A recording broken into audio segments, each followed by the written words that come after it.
Assalamualaikum warahmatullahi wabarakatuh.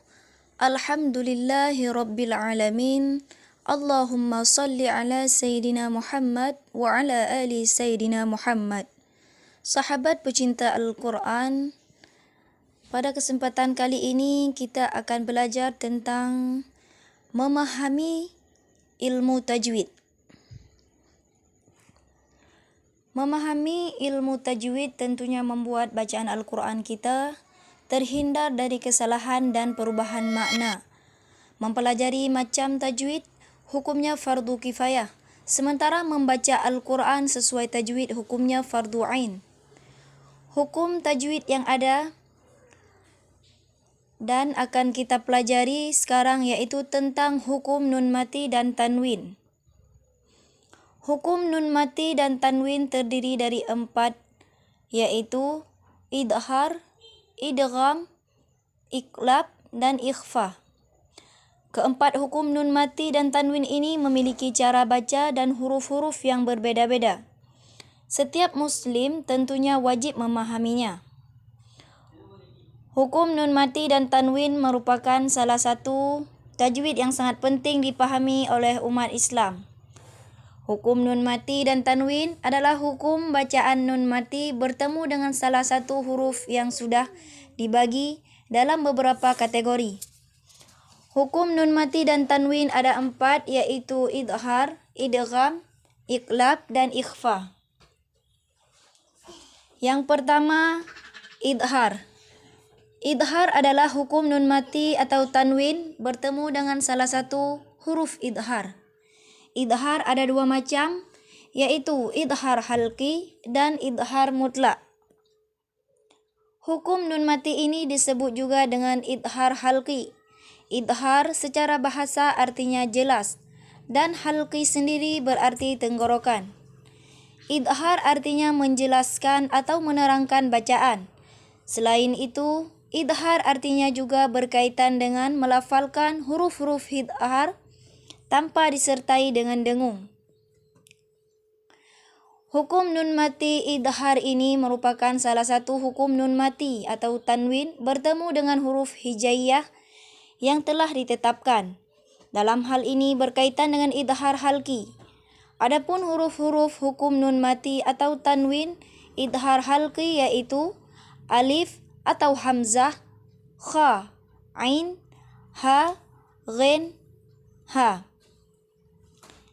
Cara membaca hukum nun mati ketika bertemu huruf tersebut adalah terang, jelas, dan pendek. Bunyi suaranya tetap jelas, tidak samar, dan tidak mendengung. Contoh hukum bacaan idhar: qaumin had. Qaumin, tanwin bertemu dengan salah satu huruf idhar, dibaca jelas atau terang. Qaumin had. Yang kedua yaitu idgham. Idgham terbagi kepada 2, yaitu idgham bi gunnah dan idgham bila gunnah. Yang pertama, idgham bi gunnah. Hukum nun mati dan tanwin berikutnya adalah idgham bi gunnah. Bi gunnah secara bahasa artinya yaitu bi berarti dengan dan gunnah berarti berdengung. Sedangkan idgham maknanya adalah meleburkan satu huruf yang berada di depan huruf dalam huruf yang ada sesudahnya, atau bisa dikatakan dengan bahasa Arab adalah ditasydidkan. Idgham bi gunnah adalah hukum bacaan yang melebur dan disertai dengungan, atau yang berarti memasukkan salah satu huruf nun mati atau tanwin ke dalam huruf sesudahnya. Lafal dari idgham bi gunnah tersebut haruslah mendengung jika bertemu dengan 4 huruf, yaitu nun, mim, waw, dan ya.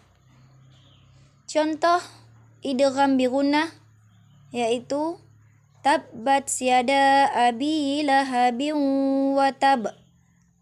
Tanwin bertemu dengan waw, dibaca berdengung.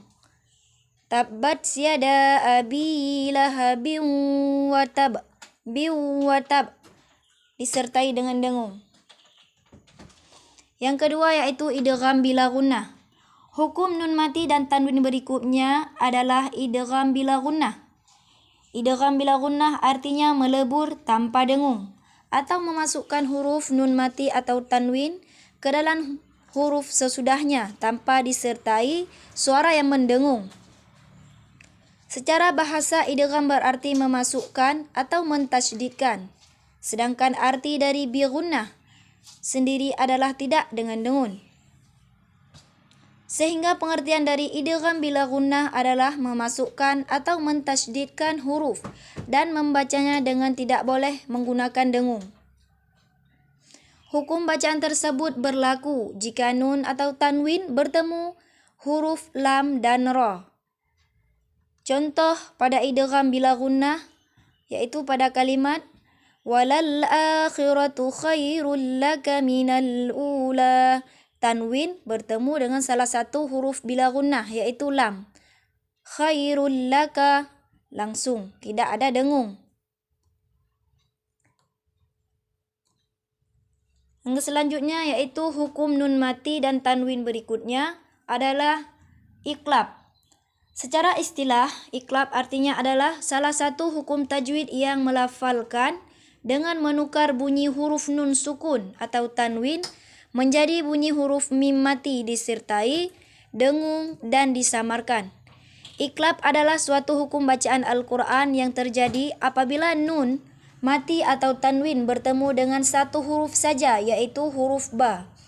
Di dalam bacaan ini, bacaan nun mati atau tanwin tidak lagi dibaca sebagai nun atau tanwin, berubah menjadi bunyi huruf mim. Contoh pada bacaan iqlab yaitu idzim ba'atha ashqaha, idzim ba'atha, maka dibalikkan menjadi bunyi mim. Dan yang keselanjutnya yaitu ikhfa. Hukum nun mati atau tanwin berikutnya adalah ikhfa. Ikhfa ada 3 macam yaitu ikhfa ab'ad, ausad, dan akrab. Pengertian ikhfa adalah menyamarkan. Hukum bacaan ini berlaku apabila huruf nun mati atau tanwin bertemu dengan huruf-huruf ikhfa. Secara istilah, pengertian ikhfa adalah menyamarkan nun sukun atau tanwin karena adanya timbul suara dengung apabila bertemu dengan huruf ikhfa. Huruf-huruf ikhfa yaitu ta, tha, jim, dal, zal, zai, sin, shin, shad, dad, ta, la, fa, qaf, kaf. Jika bertemu dengan huruf-huruf tersebut, maka hukum nun mati atau tanwin tersebut harus dibaca samar atau antara bacaan idhar dan bacaan idgham. Contoh huruf ikhfa nun mati bertemu dengan kaf, yaitu in kuntum. Nun mati bertemu dengan kaf, maka dibaca berdengung in kuntum. Dan contoh pada ikhfa tanwin bertemu dengan jim, ainun jariyah. Tanwin bertemu dengan jim, ainun jariyah, terjadi dengung. Sahabat pecinta Al-Quran yang dirahmati Allah, inilah hukum-hukum nun mati atau tanwin yang saya jelaskan tadi. Semoga bisa bermanfaat bagi kita semua.